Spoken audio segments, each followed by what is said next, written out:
librado del pecado y de la muerte. Hoy soy deudor, mi corazón.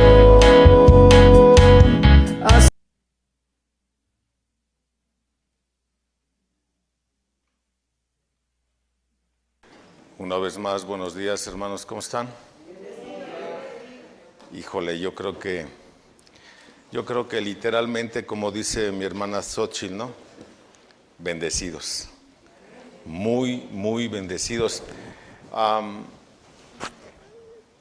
Creo que muchos de nosotros, bueno, no muchos, yo sé que algunos de nosotros no sabemos ese texto de memoria de Hebreos capítulo 10, versículo 13. ¿Alguien se lo sabe de memoria? Hebreos. Primera de Corintios 10, 13. ¿Alguien se lo sabe de memoria? ¿No? Bueno, tarea. Doy en 8 para todos de memoria, ¿ok? ¿De verdad nadie se lo sabe? A ver, Mau. No os ha sobrevenido ninguna tentación que no sea humana, sino que quiere Dios que no os dejará ser tentados más de lo que podáis resistir, y dará juntamente con la tentación la salida. Para que podáis soportar. Gracias, Mau. Qué texto tan hermoso ese de la primera carta a los Corintios, ¿no? Qué texto tan hermoso. Porque ¿cuántos de nosotros hoy no está en algún tipo de prueba o que sintamos particularmente alguna situación complicada? ¿Quién no? Levante su mano. ¿Quién no? Vaya, todos estamos, en alguna medida todos estamos ahí, ¿no es cierto? Ahora, nosotros tenemos una promesa. Es muy interesante, hermanos, cuando nosotros estudiamos Antiguo Testamento, nos damos cuenta que generalmente cuando la nación de Israel, dirigidas por alguien que sea de los profetas, líderes que tuvo el pueblo de Israel, y ellos clamaban a Dios por el perdón de sus pecados, después de eso le pedían a Dios, acuérdate de tus promesas, acuérdate de lo que nos prometiste, que nos ibas a dar, que ibas a estar con nosotros, que ¿sí se acuerdan? ¿Han leído esas oraciones? Esta oración, perdón, este canto, este último canto de Soberano Dios, pareciera ser que es una oración. Nota lo que dice. Fortaleza hay en pruebas, ¿sí o no? Esto quiere decir, mi amado, que por más difícil que sea lo que tú estés pasando, escucha, por más difícil que sea lo que tú estés pasando, Dios te fortalece por una razón específica. Una razón específica. ¿Cuál es? Que tenemos una promesa de parte de Cristo. ¿Cuál es esa promesa? Que Él iba a estar todos los días con nosotros hasta el fin del mundo. ¿Y alguien sabe cuándo se va a acabar el mundo? No, pues hasta allá es la promesa. Así de grande, ¿no? Luego dice, hay belleza en el dolor. Cuando nosotros aprendemos a ver a Cristo en medio de las circunstancias que tenemos, es hermoso, muy hermoso, ¿cierto? Y podemos gozarnos aparte de todo cuando estamos en algún tipo de prueba complicada a nuestra perspectiva. Pero dice, me sostiene en mis fallas. Hay promesa, hermano.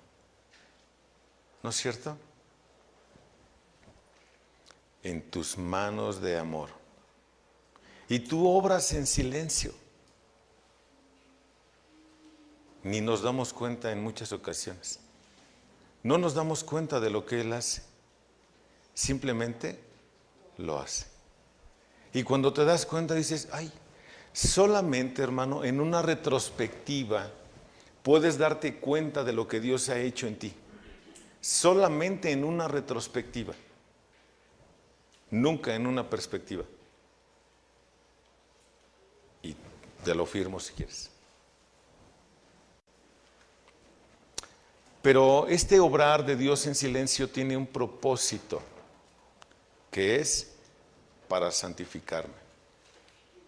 ¿Cierto? Tú permites mis dolores. Él nos empuja. Hace muchos años recibí un consejo del pastor Josías Grauman, cuando esta iglesia estaba en una turbulencia muy fuerte, muy fuerte. El pastor Josías me dijo: no te preocupes por los que se están yendo. Yo le decía: ¿cómo, Josías? No me voy a preocupar por ellos. Pues se están yendo, hermano. Me dijo: preocúpate por los que se están quedando. Y 2, predica la palabra. No hagas otra cosa. Preocúpate por los que se quedan y predícales la palabra. ¿Por qué razón? Porque esto nos ayuda para confirmar nuestra fe. Y tiene mucho que ver con lo que estamos estudiando, mis amados hermanos. Tiene mucho que ver con lo que estamos estudiando en la carta a los Hebreos, en el capítulo 11. Vamos allá, recuerden lo que dice. Estamos viendo, como bien nos recordó nuestro hermano Enrique, seguimos en este preciosísimo salón de la fama de los héroes de la fe. Y obviamente para los judíos es importante todos estos personajes. Y si ustedes ya se detuvieron tantito a observar el pasaje, a partir del versículo 23, hoy voy a predicar, si Dios lo permite, versículo 28. Y a lo mejor llego hasta ahí nomás. No les prometo mucho, ¿ok? Pero si notas, a partir del versículo 23 del capítulo 11, empieza a hablar de Moisés. Y obviamente Moisés es sumamente importante para los judíos. Sumamente importante es Moisés para los judíos. Por eso tal vez el autor de la carta le invierta mucho más tiempo, porque es importante, sumamente importante. ¿Qué pasa, hermano, cuando nosotros estamos en pruebas? ¿Qué pasa cuando estamos en pruebas y no logramos ver con claridad? La fe se nos nubla, ¿no es cierto? Y la fe, por no decir que los ojos, porque vemos solamente a nosotros y creemos que lo que estamos viviendo nosotros es muy difícil y que nadie lo puede entender. Así somos nosotros, así somos los seres humanos. Todos nosotros sufrimos en esta vida, ¿no es cierto? Todos. Pasamos por momentos desagradables y esto es porque nuestro pecado ha infectado cada detalle de nuestro mundo. Nuestros genes están mutados y están mutando. Nuestros cuerpos se desgastan. Nuestros propios deseos nos traicionan. A veces nuestros familiares nos rechazan. Nuestros amigos nos fallan, nos defraudan y así nos sentimos muchas veces, ¿no es cierto? Los compañeros de trabajo se burlan de nosotros. Nuestros enemigos nos persiguen y todo parece ir de mal en peor según nuestra perspectiva. Aclaro, siempre según nuestra perspectiva. Sin embargo, como cristianos, decimos que Cristo puede revertir todo esto. ¿Cómo? ¿Cómo puede revertir todo esto Cristo? Única y exclusivamente a través de la fe. Por la fe. ¿Cierto? Por fe podemos ganar la batalla y ser victoriosos. Solo por la fe. Pero ¿entendemos la fe? ¿Entendemos realmente la fe? El autor la definió en el versículo 1 del capítulo 11. Ahora bien, la fe es la certeza de lo que se espera, la convicción de lo que no se ve. Oh, sí. A ver, explícamela. Ah, no. Es difícil. Por eso el autor le invierte todo un capítulo para explicar qué es la fe, porque sencillamente no es fácil. Y a veces pensamos y a veces malentendemos la fe. Desafortunadamente, dentro del medio cristiano, la fe es a conveniencia de las personas. Así es como se ha ofertado. Si alguien enferma gravemente, oramos mucho por él, y si Dios concede salvación, decimos, wow, la oración de fe del justo puede mucho. Y si ese que está muy enfermo, muy grave, se nos muere, la fe del justo ya no pudo mucho. No somos así, pero es realmente así. ¿Es lo que la Biblia nos enseña? Si nosotros pusimos atención a la lectura que nuestro hermano le dio al texto, nos pudimos dar cuenta que hay una distinción de la fe. Una distinción, pero no quiere decir que la fe sea diferente. Porque algunos de nosotros estamos destinados a sufrir.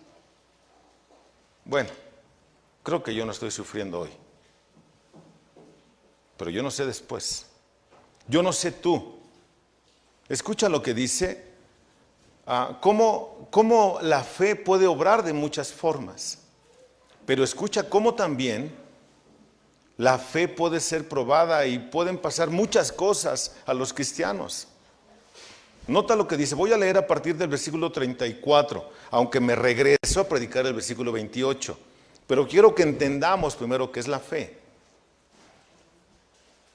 Quienes por fe, 33, quienes por la fe conquistaron reinos, hicieron justicia, obtuvieron promesas, cerraron bocas de leones. ¡Wow! Estos son poderosísimos en fe.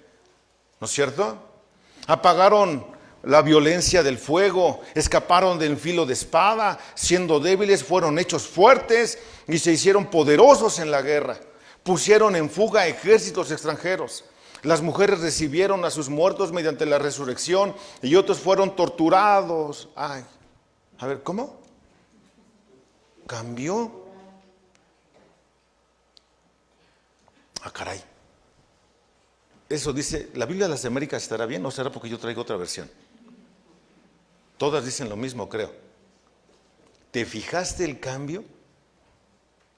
Las mujeres recibieron a sus muertos mediante la resurrección. Y rápido podemos acordarnos de la viuda de Sarepta, ¿no es cierto? Pero, y otros fueron torturados. ¿Por qué fueron torturados? Por la fe. Ay, de verdad, pues ahí dice. No aceptando su liberación a fin de obtener una mejor resurrección. Otros experimentaron vituperios y azotes y hasta cadenas y prisiones. Fueron apedreados, aserrados, tentados, muertos a espada, anduvieron de aquí para allá, cubiertos con pieles de ovejas y de cabras, destituidos, afligidos, maltratados, de los cuales el mundo no era digno, errantes por desiertos y montañas, por cuevas y cavernas de la tierra. Y todos estos, habiendo obtenido aprobación por su fe, no recibieron la promesa. Qué desalentada nos acaban de meter, ¿no? O sea, con todo, y no recibieron la promesa.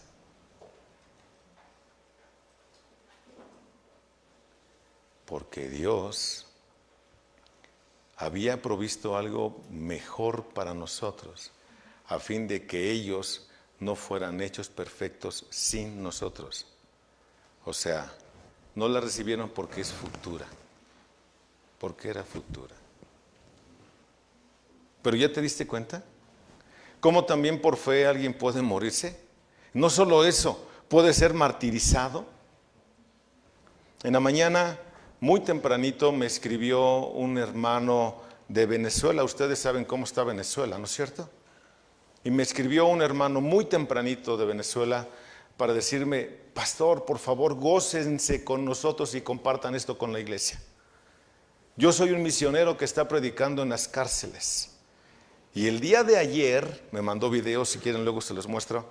El día de ayer, 40 reclusos fueron bautizados.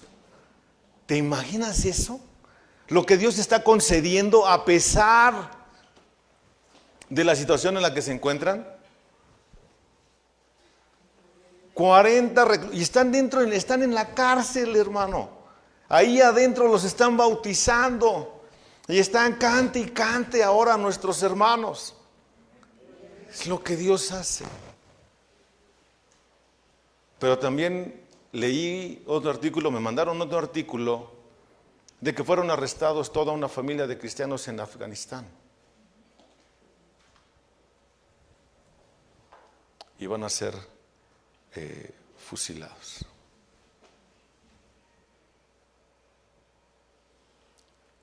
Por su fe. Wow. Y nosotros entonces, ¿qué tenemos que hacer, hermano? ¿Qué tenemos que hacer nosotros? Pues estamos en los intermedios, ¿no? Venezuela y Afganistán, nosotros somos recampechanos. ¿Qué tenemos que hacer nosotros? Yo creo que tenemos que hacer dos cosas, hermanos. Y esto es tarea para todos a partir de hoy. Una, orar, hermano. Orar por nosotros para que el día que nosotros nos encontremos allí tengamos la fortaleza de los de Afganistán y no renunciar a nuestra fe. Y dos, bueno, más bien junto con el primero todavía, orar no solo por nosotros, orar por ellos, por los que están siendo perseguidos en todas partes en el mundo por defender su fe, y por los que siguen recibiendo a Cristo en los países abajo del nuestro, a pesar de cualquier tipo de circunstancia. Y segunda cosa que tenemos que hacer, ocuparnos de nuestra santidad. Ocuparnos de nuestra santidad. Y entonces podremos hacer muchas cosas. De otra forma no. Wow. Para poder entender entonces lo que dice nuestro texto. Porque somos muy fáciles nosotros, esta generación, nuestra generación, hermanos, es muy frágil, muy frágiles. ¿No es cierto? Y obviamente lo voy a hablar en una hipótesis y considera si realmente contestarías bien o desistirías. ¿Qué pasaría si hoy si hoy vienen y te arrestan? Exclusivamente a ti y a nosotros nos dejan aquí siguiendo predicando. Pero vienen y te arrestan a ti y te llevan para que des una evidencia clara de tu fe. ¿Qué harías? ¿Qué harías? ¿La defenderías? ¿O qué harías? Por la fe, Moisés salió de Egipto sin temer la ira del rey, porque se mantuvo firme viendo al invisible. Por la fe celebró la Pascua y el rociamiento de la sangre, para que el exterminador de los primogénitos no los tocara. Por la fe pasaron el Mar Rojo como por tierra seca, y cuando los egipcios lo intentaron hacer, se ahogaron. Por la fe cayeron los muros de Jericó, después de ser rodeados por 7 días. Por la fe, la ramera Rahab no pereció con los desobedientes, por haber recibido a los espías en paz. ¿Y qué más diré? Pues el tiempo me faltaría para contar de Gedeón, Barak, Sansón, Jefté, David, Samuel y los profetas, quienes por fe conquistaron reinos, hicieron justicia, obtuvieron promesas, cerraron bocas de leones. Vamos a orar. Eterno Padre, te damos muchas gracias, Señor, por tu inmensa bondad, por tu misericordia. Gracias, Padre nuestro, porque nos ayudas a ver todas y cada una de nuestras debilidades. Ayúdanos, Dios, fortalécenos para ver cómo la fe de este hombre Moisés sirve de ejemplo tanto hoy en día todavía a judíos como a nosotros. ¿Cómo podemos aprender de esto, Señor? Porque no es por vista, es por fe. Y Padre, seguimos rogándote mucho por la salud de nuestro pastor Samuel Ortiz. Permite, mi Señor, que él pueda restablecer su salud en su totalidad, para que él pueda estar de regreso en la iglesia, sirviéndote a ti a través del servicio a los hermanos. Te lo rogamos, Padre nuestro, en el nombre de nuestro Señor Jesús. Amén. Algo que debe de ser para nosotros muy evidente desde el principio es que el creyente genuino será creyente de por vida. Escuchen lo que digo. El creyente genuino será creyente de por vida. ¿Y el que no? Pues no. Ese no fue genuino, ¿cierto? Él no fue genuino.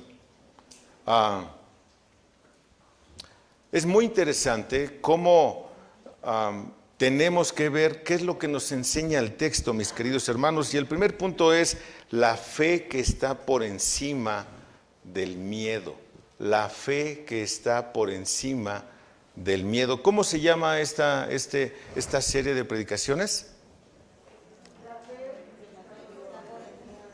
La fe que está por encima de las circunstancias. ¿Quién de nosotros nunca ha tenido miedo? No, yo no puedo levantar la mano. Que yo sí me declaro un perfecto cobarde ante algunas circunstancias. ¿Cómo andamos allí con eso del miedo y que sí, que no le entro y que no es que? Una cosa es que uno sea bocón y otra cosa es que realmente no tenga miedo. Son cosas completamente diferentes, ¿no es cierto? Pero dice, por la fe salió de Egipto sin temer la ira del rey, porque se mantuvo firme como viendo al invisible. Por la fe. Primero tenemos que entender cómo es esto de que salió y realmente no tuvo miedo. Si nosotros, ahorita mi hermano Enrique hacía énfasis una vez más en la lectura de la Biblia, ¿cierto? Esta semana, ahora sí ya, fuercitas, esta semana tuvimos que haber terminado Éxodo, ¿sí o no? Y te digo algo, hermano, como testimonio. Hay una persona entre nosotros que Dios la está usando con la lectura de este plan de lectura que estamos llevando. Sin querer queriendo, Dios obra en silencio, hermano. Sin querer queriendo esta persona, este hermano nuestro, tiene un club de lectura bíblico. Y no solo eso, tiene a inconversos leyendo con ella la Biblia. Qué hermoso, ¿no es cierto? Arma tu plan de lectura. Invita a un vecino, un amigo, un pariente que tengas, invítalo a leer contigo la Biblia y que Dios le muestre. Dios obra en silencio, ¿no? Entonces, conocemos ya la historia de Éxodo, ¿cierto? Cuando está Moisés, cuando sale la primera vez que sale de Egipto, ¿sale con miedo o sale sin miedo? Entonces, ¿cómo dice aquí el autor que salió sin miedo? Pregunta, dice,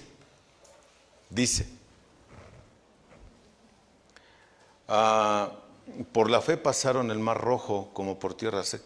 ¿Por la fe pasaron el mar rojo?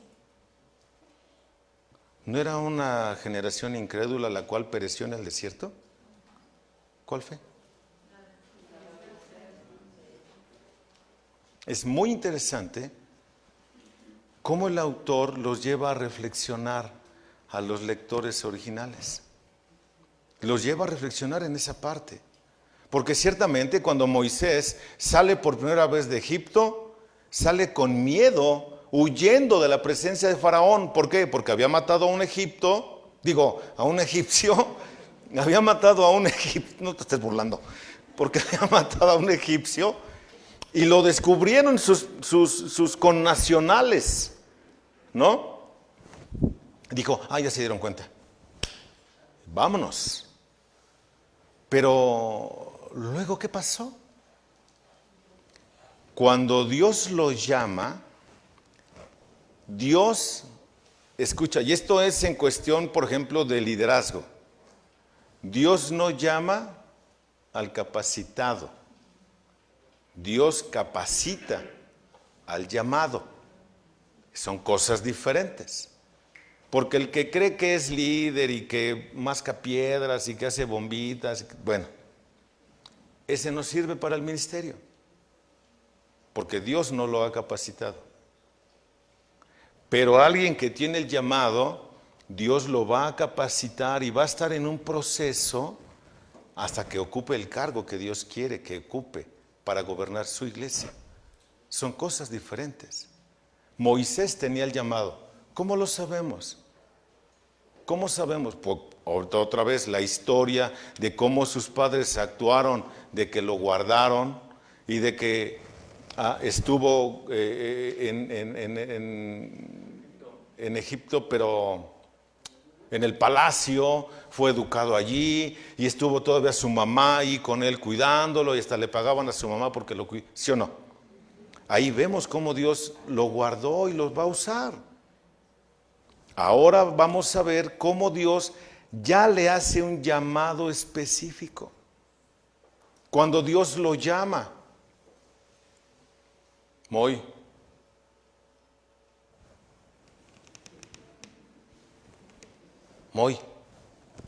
es a mí.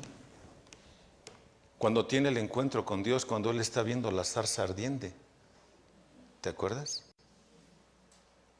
Moisés tiene un contacto directo con Dios. Dios directamente lo está llamando a hacer algo. Y entonces regresa con Faraón. Y las 10 plagas que usa Moisés, ¿las usó Moisés? No, las usó Dios a través de Moisés. Todas esas plagas funcionaron por fe. Si Moisés no le hubiera dicho, no le hubiera creído, no pasa nada. ¿Cierto?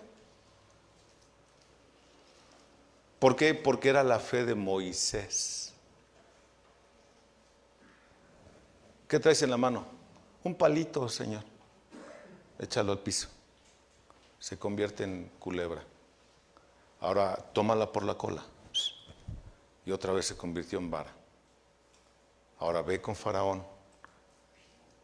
Pero Moisés tenía que creer que esa vara en ese momento, cuando la mostrara a Faraón, se iba a convertir en serpiente. Si no, no. ¿Cierto? Pero lo sorprendente es que también los hechiceros podían hacer eso. Pero hubo una gran diferencia. ¿Qué pasó? La de Moisés se tragó a las demás, ¿no es cierto? Con Dios no se juega, hermano.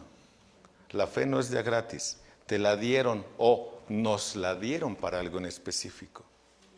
¿Para qué nos dieron la fe? Para orar al Señor poderosamente y que Dios sobre a través de... ¿Para eso me la dieron? No, escucha bien lo que te voy a decir.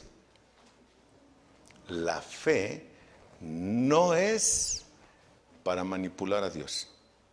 Cuesta eso trabajo, porque entonces ¿cómo que voy a orar con compasión, con fe? ¿Cómo? No entendí, pastor. No te preocupes, yo tampoco. Pero la fe no manipula a Dios. La fe es para la gloria de Dios. ¿Sí? Es diferente. Porque si yo oro fervientemente a Dios para que Dios obre, Señor, que caiga fuego del cielo y me cae a mí. Bueno, tú nunca dijiste a dónde lo dirigiera. No, para que se le quite por payaso. Tenemos que aprender. A Dios no lo podemos manipular, ¿cierto? Es para su gloria. Vamos a las plagas, mis hermanos.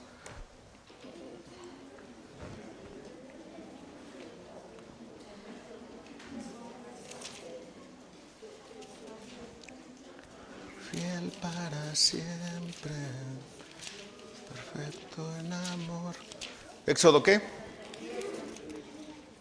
Espérate, que a mi Biblia ya se la robaron, mi hermano.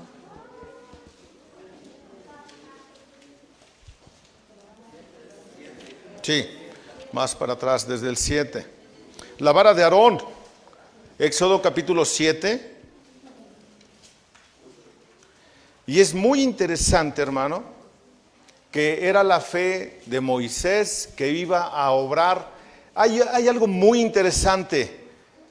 Mira, hermano, cuando nosotros estamos haciendo lo correcto delante de Dios, y por eso les dije, a lo mejor no voy a avanzar del primer punto, porque esto quiero que quede muy claro. Cuando nosotros obramos lo que Dios pide, como Él pide, Dios se glorifica. ¿Ok?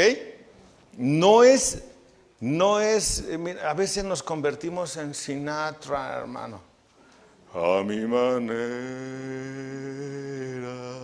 No, es como Dios pide, con fe, porque el que duda es como la onda del mar. Y se acabó, ¿cierto? Debe de ser entonces como Dios está pidiendo que se haga. ¿Cómo Dios está pidiendo que se haga? Gracias. Dios pide una fe genuina. Vamos a entender el contexto de lo que está pasando con los egipcios. ¿Qué es lo que está pasando? Todas las plagas que se mostraron fue para aniquilar cada uno de los dioses o de las en donde estaba inclinado el corazón del egipcio a idolatría. Entonces las plagas tienen un propósito. ¿Cuál es? Manifestar que Dios es Eloi, es uno es Dios. Lo está mostrando. Más adelante en el mismo libro del Éxodo, en el capítulo 20, vamos a encontrar los 10 mandamientos, ¿cierto? No tendrás dioses, otros dioses delante de mí, o dioses ajenos a mí. Es el primer mandamiento. Y aquí le pega a cada uno de sus dioses para mostrar que cada uno de esos dioses era falso. Y hoy a nosotros nos cuesta trabajo entender esa falsedad. Porque si entendemos, porque si decimos era falso, bueno, entonces, ¿y dónde está el verdadero? El verdadero de esos dioses. No existe, no hay.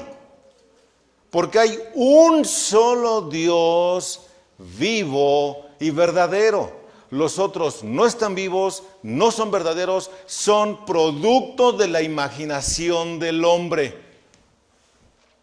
Escucha bien lo que digo. Todos son producto de la imaginación del hombre. Ninguno tiene poder para hacer absolutamente nada. Y Pablo lo explica en la primera carta a los Corintios, en el capítulo 8, pero luego buscamos ese texto. Quiero que veamos entonces, no tendrás dioses ajenos a mí, ¿cierto? No tendrás dioses ajenos. Perdóname, ese es los 10 mandamientos. Las plagas, la sangre del río Nilo. Ellos tenían un dios, Api o Hapi, dios del Nilo. Y a ese le pega. ¿Cómo? Convirtiendo el agua del Nilo en sangre. A ver, tómatela. Pero ahora la sangre tiene una cualidad. se cuaja y huele. Ahora imagínate cómo olía Egipto. A ver, ahora quítenlo. 2, las ranas. Era el dios Hek, H-E-Q-T. Dios en forma de rana. 3, los piojos, que más bien es un tipo de mosquito chiquitito. Hoy, no es el piojo que tú conoces, el que te sale aquí caminando, no, de esos no. No, son moscos chiquititos, los piojos de aquí. Los otros es ganado personal. Y este es el dios Geb. Fíjate cómo es para cada uno de los dioses que idolatraban. Los insectos, Uttashid. Ese es otro dios. La peste en el ganado, Tash. Las úlceras, Esquemet. Son dioses egipcios. El granizo, Seth, S-E-T-H, que era el dios de las tormentas. Langostas, Osiris, que era el dios de la deidad agrícola de los egipcios. Las tinieblas, el dios Re, dios del sol. Otod, dios de la luna. Para demostrar que Dios es el único Dios vivo y verdadero. Para eso fueron las plagas. Ahora, ¿tu fe qué demuestra, hermano?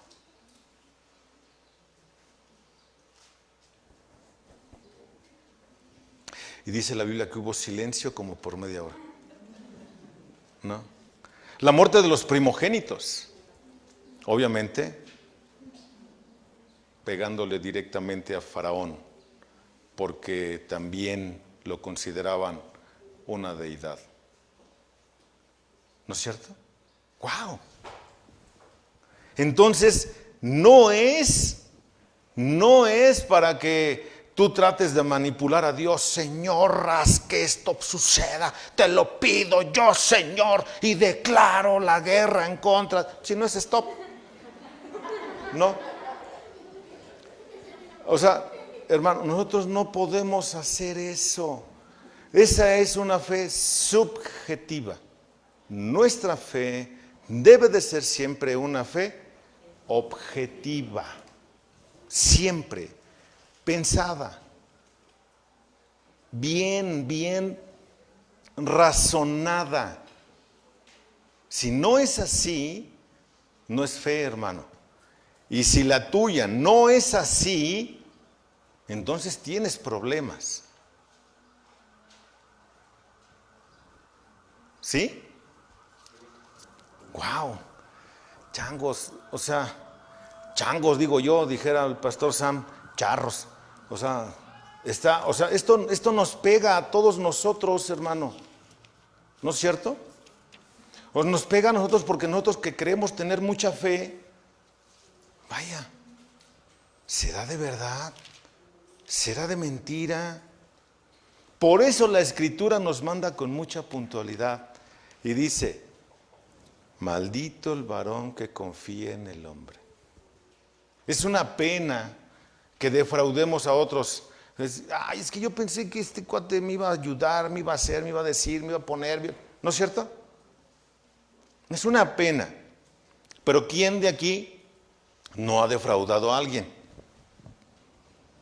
Hermano, yo hasta me podría agachar así, para que nadie me vea. Hermano, porque tenemos esa tendencia a fijar más nuestra fe en la persona o en las cosas que en Dios, que no lo vemos. Por eso el apóstol Juan dice: si no amas a tu hermano que ves, tampoco vas a amar a Dios a quien no ves. ¿Me explico? Por eso el autor de la carta a los Hebreos les está diciendo con puntualidad: por la fe salió de Egipto sin temer, la segunda vez, porque la primera sí tuvo miedo. Se fue huyendo de Faraón para que no le fueran a dar chicharrón. La segunda, cuando ya había recibido el llamado de Dios, ya no tuvo miedo. Ya fue una fe genuina. No basada en unas circunstancias, no basado en que él quería ser un héroe, sino en lo que Dios estaba haciendo en él, en el llamado específico que Dios le había hecho a él. Ahora yo te pregunto, ¿cuál es tu fe? ¿O cómo es tu fe? ¿Es genuina?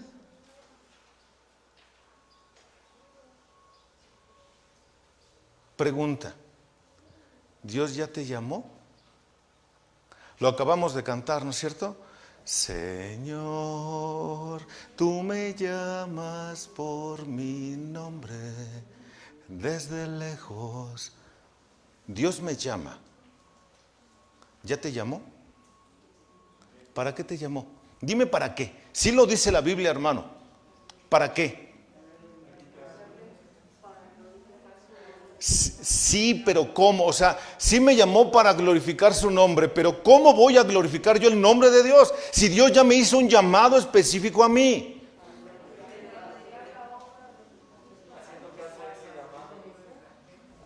Vaya, hermanos. ¿Y luego por qué no lo hacen? Lo dice con puntualidad. Para anunciar las virtudes de aquel que nos llamó de las tinieblas a su luz admirable. ¿No es cierto? Para eso nos llamaron.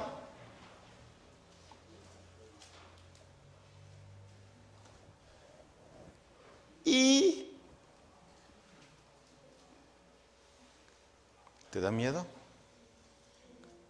Yo tengo una característica y conforme más avanza el tiempo, hermano, se me va acentuando. Se me va acentuando. Me congelo cuando estoy predicando. Me congelo, hermano. Y no solo cuando estoy aquí arriba, puedes pasar ahorita y tocarme las manos, hasta blancas están, mira. Y cuando estoy allá afuera también predicando, también empiezo medio a temblar así, no lo puedo controlar. Y le doy gracias a Dios y le ruego que nunca se me quite eso. Porque no estoy hablando del memín pinguín. Estoy hablando de la hermosa palabra de Dios. ¿Pero da miedo? Hoy, ¿cuál es el miedo más grande que tienes? No me lo digas, piénsalo ahí en tu lugar. ¿Cuál es el miedo más grande que tienes? Pero piensa en lo que dice el texto. Dice, por la fe salió de Egipto sin temer la ira del rey. ¿Por qué sin temer la ira del rey? Del faraón. Porque faraón lo podía mandar matar. Tenía esa autoridad para hacerlo. ¿No es cierto? Ahora piensa en esto. ¿Cuál es tu temor más grande? ¿Cuál es, hermano? Piénsalo ahí y di, ay, pues a lo mejor creo que es esto. O no, es que yo le tengo fobia a esto. Yo es que aquello y yo que acá. Y todos traemos algo de lo cual nos pueden pescar. ¿No es cierto? Todos. Quiero que notes que así como Moisés obró por fe milagrosamente, también nosotros podemos. También nosotros. Y no voy a decirte una tontería. Te voy a explicar lo que dice la Biblia. Vamos a la primera carta de Juan, en el capítulo 4, mi amado hermano. Y el apóstol Juan nos ayuda a entender, si realmente estamos en Cristo o no. Y otra vez, no fijemos. ¿Sabe? Hace muchos años, bueno, hace como 5 años, 6 años, vino un amigo mío, hermano, hoy que está en la presencia del Señor, vino acá a la iglesia y vio que tenemos una cruz ya está iluminada, hermano, ¿no? Y me dijo, oye, Fer, hermano, estás mal. ¿Por qué permites que tengan un instrumento de tortura ahí en la iglesia? No debe de haber nada. Y yo le dije, mira que hasta le mandé poner lucecita, con una razón, que todos la vean y me dejen de ver a mí. ¿Por qué? Porque yo soy falible, hermano. La cruz no. La cruz no. ¿Cierto? Yo me puedo equivocar, pero él no. Por eso él dice, no veas al pastor, en el sentido de que, que el pastor no se convierta en el objetivo, más bien, en el objeto de tu fe. Es la cruz. Es la cruz. Es la cruz. Es la cruz. Fíjate lo que dice el apóstol Juan, su primera carta en el capítulo 4, versículos del 13 en adelante, cito. En esto sabemos que permanecemos en Él y Él en nosotros, en que nos ha dado de su Espíritu. Primer característica entonces que alguien tiene, que dice, lo estoy diciendo exactamente al revés, perdónenme. Primer característica que tiene una persona que es hija de Dios. ¿Qué es? Tiene al Espíritu Santo. Primer característica. Pregúntate si lo traes puesto o si no lo has dejado en el coche, en la guantera, en la mochila de ayer. ¿Dónde lo traes? Y nosotros hemos visto y damos testimonio de que el Padre envió al Hijo para ser el Salvador del mundo. Todo aquel que confiesa que Jesús es el Hijo de Dios permanece en Él y Él en Dios. ¿Quién fue el de los niños que recitó Romanos 10, 9 y 10? ¿Quién fue? Gracias, hija. Bien dijo Enrique. Ese es un gran texto. Que si confesares con tu boca que Jesús es el Señor y creyeres en tu corazón que Dios le levantó de los muertos, serás salvo. Porque con la boca se confiesa para salvación. Pero entonces aquí no es creer así de que, no, pues sí, yo los... No. Confesar, declarar ante una corte que Él es tu Señor, tu Salvador, tu dueño, tu Redentor, que fuiste comprado por precio por Él. ¿Cuál fue el precio? La cruz del Calvario. Entonces, ahí tiene que haber una evidencia clara en alguien que dice que es hijo de Dios. ¿Cierto? 16. Y nosotros hemos llegado a conocerle y hemos creído en el amor que Dios tiene para con nosotros. Dios es amor y Él permanece, y el que permanece en amor permanece en Dios y Dios permanece en Él. Lo grandioso de esto es la permanencia de Dios en Él, en nosotros. Eso es lo grandioso, eso es lo que dice Pablo en la primera carta a los Corintios, en el capítulo 8. Esto es lo grandioso, que Él permanece en nosotros. ¿Escucha esto? En esto se perfecciona el amor en nosotros. ¿Para qué nosotros? Para que tengamos confianza. Confianza en el día del juicio. Pues como Él es, así somos también nosotros en este mundo. En el amor no hay temor, sino que el perfecto amor echa fuera el temor, porque el temor involucra castigo y el que teme no es hecho perfecto en el amor. ¿Qué juego de palabras tan interesante está usando aquí Juan? Nosotros amamos porque Él nos amó primero. ¿Ya te fijaste cómo consiste en Dios, no en nosotros? Si alguno dice, yo amo a Dios y aborrece a su hermano, es un mentiroso, porque el que no ama a su hermano, a quien ha visto, ¿cómo puede amar a Dios a quien no ha visto? Y este es el mandamiento. Y este mandamiento tenemos de Él, que el que ama a Dios ame también a su hermano.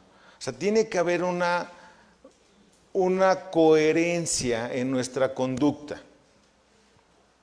En teoría, y escuchen mis palabras, en teoría, nunca debemos de caerle gordo a nadie.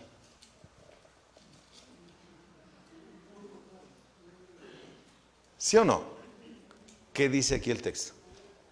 En teoría, nadie debe de caerle gordo a nadie. ¿Por qué? Porque si yo le caigo gordo a alguien, es que este alguien a mí no me está amando como dice aquí. ¿Sí o no? Ahora, regresando al asunto del miedo, ¿miedo a qué le tienes? ¿Cuál es el temor más grande que puede tener una persona? Miedo a la muerte.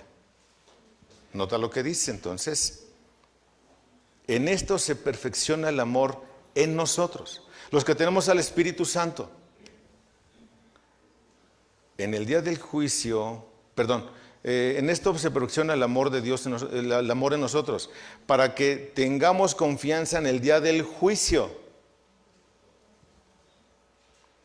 Pues como Él es, así somos también nosotros en Él. Y esta palabra, es muy interesante poder ver algunas palabras que usa aquí el autor de esta carta. Sabemos, es muy interesante, tiene la idea de entender, de conocer, y este conocimiento se adquiere por la observación y los sentidos. O sea, te conviertes, como dijo el mismo autor, pero en esta carta, en el primer capítulo, dice que ellos están dando testimonio de lo que han visto, oído, palpado y contemplado. Estás observando. Tiene que haber entonces una evidencia clara de que eres hijo de Dios. ¿Qué es a lo que más le temes? 2, Él nos ha dado, dice en el versículo 13, y sabemos que permanecemos en Él. Él nos ha dado. ¿Pero qué nos dio y por qué nos lo dio? ¿Nos lo dio de una forma arbitraria? No. La idea es que nos da algo porque nosotros lo pedimos. Y este pedir de Dios, hablando del Espíritu, nos ha dado de su Espíritu porque nosotros lo pedimos. ¿Cuándo y cómo lo pedimos? Tiene que ser con plena conciencia de que, 1, antes de pedirle al Espíritu, de que Él es un Dios santo, santo, santo. 2, de que yo soy pecador, pecador, pecador. 3, de que Cristo murió por mí en la cruz del Calvario. A esto, recuerden, se le llama gracia irresistible. Y entonces clamo a Dios, pido el perdón de Dios y me es otorgado el Espíritu Santo. De otra forma no puede ser dado. ¿Ok? Otra palabrita que encontramos acá es en el versículo 17. Dice, en esto se perfecciona el amor en nosotros para que tengamos confianza. Y es bien interesante cómo el autor está usando la palabra aquí. ¿Ustedes recuerdan lo que dice la carta a los Efesios? Por cierto, hace rato un niño citó,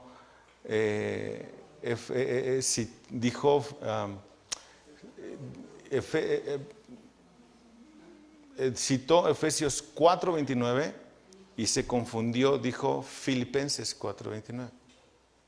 ¿Sí lo notaron o no? Bueno, entonces apréndanse ustedes también los versículos que citan los niños. Noten lo que dice el apóstol Pablo. Usa una palabra muy, muy interesante aquí. Efesios capítulo 6, versículo 19. Dice, y orad por mí, para que me sea dada palabra al abrir mi boca, a fin de dar a conocer sin temor, el misterio del Evangelio. ¿Y oraron por Pablo? Yo pienso que sí. ¿El mismo Pablo oraba por esto? Yo pienso que sí. ¿Por qué creo que sí? Porque ha sido el más grande evangelista de todos los tiempos, ¿no? ¿Cuántas iglesias estableció? ¿Quién es el autor más prolífero del Nuevo Testamento? contestada la pregunta, ¿no? Pero es muy interesante que la palabra usada aquí en la Biblia que ustedes tienen, la Reina Valera, no dice temor, dice denuedo, ¿cierto? Dice denuedo. En la carta de Juan, la palabra confianza es la palabra denuedo. ¿Qué es confianza o qué es denuedo? Es valor. ¿Qué necesitó Moisés para regresar con Faraón y hacer todo lo que hizo que Dios le dijo que hiciera? Confianza, valor, denuedo. Entonces escucha, en esto se perfecciona el amor en nosotros, para que tengamos confianza, para que tengamos valor, para que tengamos denuedo. ¿Cuándo? En el día del juicio. ¿Qué es a lo que más le temes?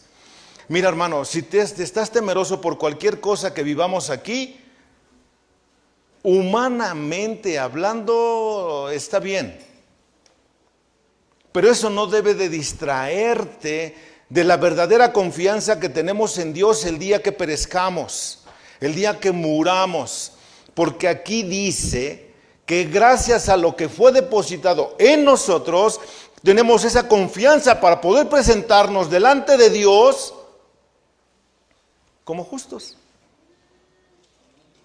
por su Hijo. Esa confianza que tengo de presentarme delante de Dios así es la misma confianza que voy a tener para poder proclamar la palabra de Dios a pelo suelto. Es la confianza que tuvo Moisés. Es la fe que tuvo Moisés. ¿No es cierto? Entonces dice, en el amor no hay temor, sino que el perfecto amor echa fuera el temor. Es muy interesante también esta palabra, me estoy deteniendo mucho aquí para que entendamos la confianza y cuál es el temor que no debemos de tener. La palabra usada aquí en el versículo 18 como temor, la palabra perfecto, es la palabra teleia, de donde se deriva nuestra palabra fin, telos. Cuando se corre el telón, ¿qué significa? Que ya se acabó, ¿no? Fin. Esa es la idea, que es perfecto, ya no hay más nada que ponerle, porque el perfecto amor es completo, no te hace falta más nada para poder ser vigoroso, para poder ser valiente, para poder ser arrojado tocante a lo que Dios te pide que hagas. ¿Sí? Echa fuera el temor. Esta emoción que se experimenta con anticipación, porque ya sabes qué es lo que puede pasar. Cuando hacemos así como que, sí voy, pero es que, ¿y qué tal y pasa? ¿Y qué tal y esto? ¿Y qué tal y aquello? Y te empieza a embargar la emoción y te empieza a dar miedo. Pero dice que el perfecto amor echa fuera ese miedo. Ahora piensa, regresamos a nuestro texto. ¿Con qué valor dice el texto, se presentó Moisés delante de Faraón? Con ese. Porque primero tuvo miedo y después ya no. Es de humanos, hablando en términos así, es de humanos tener miedo, ¿no es cierto? O sea, hasta Moisés tuvo miedo, ¿no? Pero no permaneció allí. Fue algo pasajero. No podemos estar estacionados en miedos. El miedo significa carencia de fe. Escucha lo que te digo. El miedo significa carencia de fe. Y tenemos que aprender. Pero se mantuvo así, en ese en esa fe, como viendo al invisible. Wow. ¿Dónde estaba puesta su mirada? En el galardón futuro, en Cristo. Él ya tenía algunas profecías acerca del Mesías, ¿no es cierto?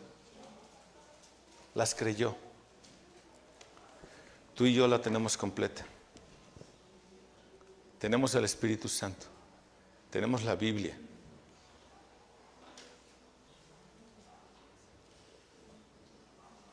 ¿Qué vamos a hacer, hermano? ¿Vamos a dejar que nos gane el miedo? ¿O qué vamos a hacer? Si lo estamos entendiendo, debe de ser entonces esta una iglesia evangelista. Porque fuimos llamados para anunciar las virtudes de aquel. Hay que verlo a Él, de aquel que nos llamó de las tinieblas a su luz admirable. Y llevamos señales y prodigios. ¿Cuáles son? ¿Cuáles son? Debe de ir respaldado por la evidencia clara en nuestras vidas de que Él mora en nosotros. Si nuestra vida no da a demostrar que somos cristianos, no abras tu boca. No la abras. Cállate. Cállate. Y si lo has entendido, y a lo mejor tu vida no ha dado una evidencia clara de eso, no te preocupes. No te preocupes. Pídele perdón a Dios. Pídele perdón a Dios. Y otra vez, si hay alguien que te cae mal dentro de la iglesia, no digas que amas a Dios. Porque si no amas a tu hermano, tampoco amas a Dios. Eso es lo que dice el texto, ¿no es cierto? Y tiene que ir respaldado lo que digo con lo que hago. Amén. Amén. Hermanos, oremos mucho al Señor para que esta iglesia sea preservada en santidad. En santidad. ¿Cuesta trabajo? Sí. Todos batallamos con cosas, pero no significa que debemos de ser permisibles. Nunca, nunca permisibles. Y que esta serie de predicaciones nos sirvan para llegar el próximo primer domingo de mes y venir bien a cuentas. 1, entendiendo perfectamente el sacrificio de Cristo por nosotros en la cruz del Calvario. Y 2, venir a tener comunión entre nosotros, porque fuimos comprados por precio. Amén. Amén. Vamos a orar. Bendito Padre, Dios eterno, te damos muchas gracias por tu inmensa bondad, Señor, por tu misericordia, el gran amor con que nos has amado, Señor. Padre, una vez más, como pastor de esta iglesia, te pido nos perdones, mi Señor, porque estoy seguro que muchas veces, lejos de glorificar tu nombre, lo deshonramos. Perdónanos, Padre. Ayúdanos a morir cada vez más a nosotros mismos. Ayúdanos a ver a Cristo actuando en la vida de nuestros hermanos. Si vemos alguna falla en alguien, tener toda la capacidad, Señor, con valor, sin temor, de ponernos a cuentas. Ayúdanos, Señor, danos ese denuedo, danos ese valor para anunciar tu hermosa palabra, para proclamarla por las azoteas. Pero no solo eso, Padre mío. Fortalécenos para que eso que digamos a otros acerca de Cristo, del Evangelio, vaya perfectamente respaldado por nuestro testimonio, por nuestra conducta. Somos imperfectos, mi Dios. Batallamos con este cuerpo de muerte, sujeto todavía a pasiones pecaminosas. Así que, Señor, por favor, perdónanos, ayúdanos, úsanos. Danos esa valentía que se necesita, Padre. Dánosla, por favor. Rogamos tu bondad y tu misericordia en el nombre de nuestro Señor Jesús. Amén. Muchas gracias, hermanos, que Dios les bendiga. Estamos despedidos, pero no se vayan, por favor. No se vayan, 5 minutitos más de su tiempo. Hermanos, el día de hoy, por si ustedes no lo saben, No hay condena.